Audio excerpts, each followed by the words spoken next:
Want to give your interior wood a custom finish?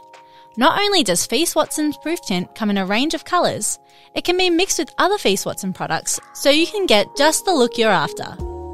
Prooftint is a fast-drying, spirit-based stain that allows the grain of your timber to shine while providing a decorative edge.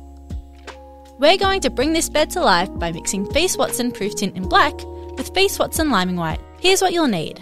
Feast Watson Prooftint. We're using black. Feast Watson Liming White.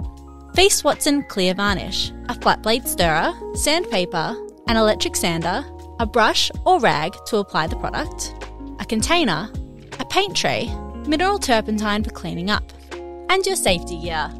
Before we get into the application, it's important to prepare the surface according to the condition of the wood. Using 240 grit sandpaper, sand back new or pre-coated timber to a smooth surface. Be sure to dust away any dust using a cloth.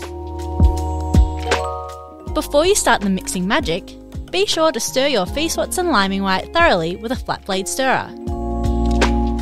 Pour out the desired amount of liming white into a paint tray, then add the Prooftint starting with less of the colour than you think you need, then incorporating more, up to a maximum of 5% Prooftint. Keep in mind that the dwell time before wiping off excess product and the finishing clear coat will impact the final colour. Begin applying the mix with a brush. Ensure to work in the direction of the wood grain to ensure an even finish. Let it sit for up to 5 minutes, then remove any excess with a cloth.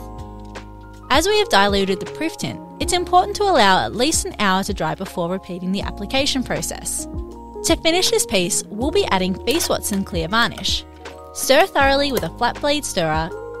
Using a brush, begin to apply the clear varnish. And just like that, you have a beautiful custom finish to your timber. Prooftint can be used with a number of Feast Watson products, so the only limit is your imagination.